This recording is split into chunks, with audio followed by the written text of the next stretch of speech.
Olá, galerinha, sejam todos muito bem-vindos a mais uma aula de ciências. Sou a professora Fátima Marreiro e estamos juntos mais uma vez, não é isso? Então hoje nós vamos estudar sobre métodos contraceptivos, né? Então vamos aqui identificar alguns métodos utilizáveis para evitar uma gravidez indesejáveis, ok? Então vamos aqui. Observando a imagem, será que você consegue identificar alguns? Vamos ver.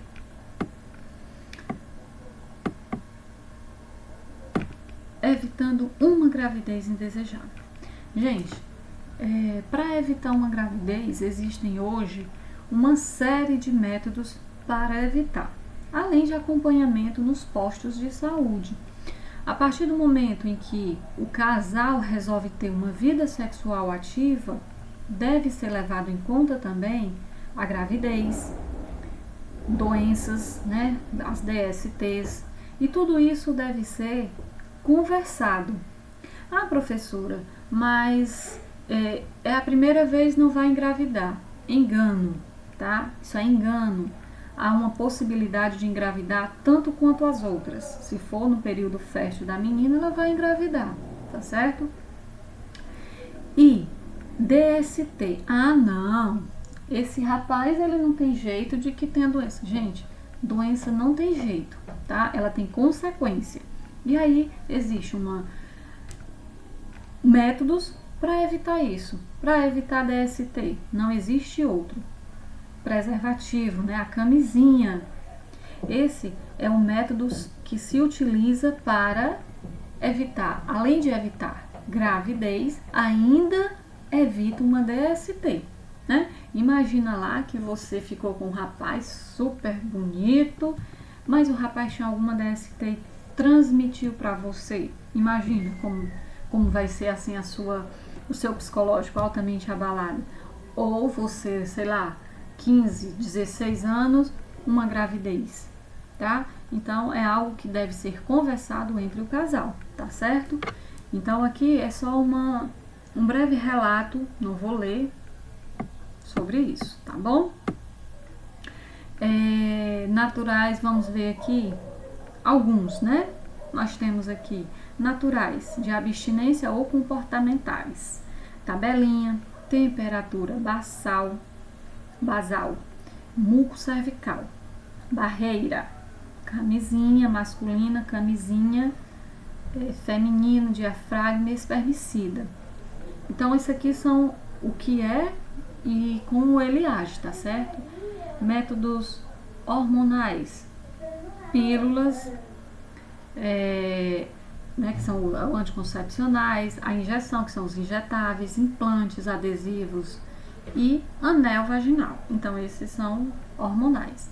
Cirúrgico, que é a vasectomia, feita para o menino, para o homem, né? E a laqueadura para a mulher. E as intrauterinos, que é o dispositivo intrauterino, que é conhecido popularmente como DIU, tá certo? Então tá aqui, ó, implantes, o espermicida, o diafragma, nós temos o anel vaginal, pílula anticoncepcional, nós temos o DIU, nós temos o adesivo, camisinha feminina, que pouco se utiliza, pouco se fala, mas também existe, tá? E a camisinha masculina, que é mais conhecida, tá certo? Então aqui são alguns dos métodos contraceptivos, tá certo? Então aqui a gente vê que tem vários, então cabe ao casal escolher aquele que melhor se adeque para evitar uma gravidez indesejada, né? Até porque sabemos que filho não é uma boneca, ok? Métodos naturais de abstinência ou comportamentais, que é aquela que nós vimos lá primeiro, certo? Os métodos naturais de abstinência ou comportamentais consideram o período fértil da mulher, determinado pela observação do ciclo menstrual. Durante o período fértil, o casal que utiliza exclusivamente esses métodos deve evitar a penetração vaginal se quiser evitar a gravidez. Os métodos naturais ou comportamentais ajudam a mulher a conhecer o seu próprio corpo, né? Ou seja, aqui nesse caso aqui, a mulher ela vai conhecer, perceber, digamos assim, o período em que ela vai estar no período fértil. E aí ela vai evitar manter relação sexual nesse período, tá certo? Que aí é chamado de abstinência sexual no período. Professora, esse período dura quantos dias? Isso aí é muito relativo. Então, recomenda-se que se passe, pelo menos, para ter uma margem de segurança, pelo menos 72 horas, né? Alguns dias, para evitar que haja realmente a gravidez, tá certo? Tabelinha ou método do calendário, né? Pronto, que é isso aqui que eu falei. Ah, professora, quando é que dá para usar? Tá aqui tá explicando. Gente, só vale lembrar o seguinte. Esse método aqui, ele não é seguro, tá certo? Segundo especialistas, esse método é o menos ineficaz. É o menos eficaz, tá? Então, o desafio desse método é identificar o dia fértil da mulher, ou seja, o dia da ovulação. Uma mulher tem um ciclo regular de 28 dias, isto é, cuja menstruação ocorre em intervalos a cada de 28 dias. E aí ela vai ovular provavelmente, veja bem, provavelmente. Por isso que diz que esse método é o menos ineficaz, porque pode ser que ela não ovule no 14º dia, pode ser que seja no 13º, e aí você está acreditando que foi no 14º. Então, cuidado, tá? Cuidado ao fazer isso, tá certo? Ovulará provavelmente no 14º dia do ciclo. Em geral, a ovulação ocorre 14 dias antes da menstruação seguinte.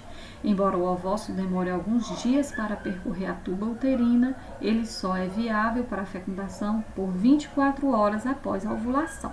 Então, eu nem posso fazer, por isso que eu coloquei 72 horas, porque é o tempo que você vai ter de segurança, né? Nesse período, porque pode ser que você entre no período fértil antes ou depois. E se acontecer, tive relação, e aí eu não tenho certeza. E agora, professora? A probabilidade desse espermatozoide permanecer vivo, né, no interior vaginal é de 24 horas. E aí, ele pode haver uma fecundação. Por isso que esse método ele não é confiável, tá certo? Então, meninas, cuidado, tá bom? Vamos aqui para temperatura basal. Deve ser medido e anotado diariamente sua temperatura corporal. A temperatura, né, a nossa temperatura, ela vai oscilar, mas vai ficar normalmente em torno dos 36,5. Mas diminui cerca, então, mas ele pode vir para 36, tá? Ou aumentar, né? No dia da ovulação, aumenta entre 0,3 a 0,8 dos dias seguintes, ou seja, a nossa temperatura ela vai ficar entre 36 e meio. No período fértil, o organismo ele vai ficar mais aquecido, tá certo? E aí, como ele vai estar mais aquecido, então dá para identificar a partir desse método, saber, estou com a temperatura 37 graus, não estou com febre, então estou no meu período fértil, então vou evitar ter relação sexual. Professora, esse método é seguro? Também não. Eu não vejo ele como uma certa segurança. Há pessoas que façam? Há pessoas que façam. Mas eu, particularmente, eu não acho, porque, sei lá, se porventura você está começando um resfriado, a sua temperatura aumentou um pouco. Eu estou no meu período fértil. Então, esse período eu não vou ter relação sexual. Aí, você tem aquele período de abstinência, e aí, quando passou, aí pronto. Aquele ali era o seu período e você se perdeu. Por isso, eu não acho que seja tão viável, ok?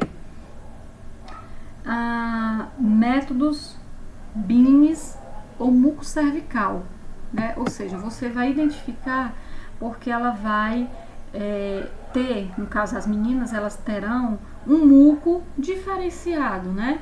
Uma espécie de corrimento, né? Alguns conhecem como corrimento, tá certo? Esse método baseia-se na observação da secreção vaginal. Lembrando, secreção vaginal é normal, tá? Normal. Professora, quando é que não é normal? Quando essa secreção vem em grande volume, coloração diferente, odor diferente, tá certo? Então, quando tem essas características, aí sim deve-se buscar um médico, tá? Mas, ai, professora, é normal? Tranquilidade, tá? No seu período infértil, ou seja, quando você não está no período fértil, ela vai estar menos, tá? No período fértil, ela vai estar um pouco mais elástico, digamos assim, esse muco, tá certo? E aí a mulher tem que estar observando também, ok? Então são formas, ok, minha gente, de observar, tá certo? Métodos de barreira. Vamos ver aqui. Opa, pronto. Gente, nós vamos ficar com esses dois métodos. Na próxima aula nós vamos estudar sobre método barreira, os outros métodos para a gente conhecer, né? Para a gente ir com calma, para ir explicando direitinho, tá bom? A atividade vai para o grupo, perdão, tá certo? E aí, deem uma devolutiva, qualquer dúvida, pergunte, tá bom? Boa aula a todos!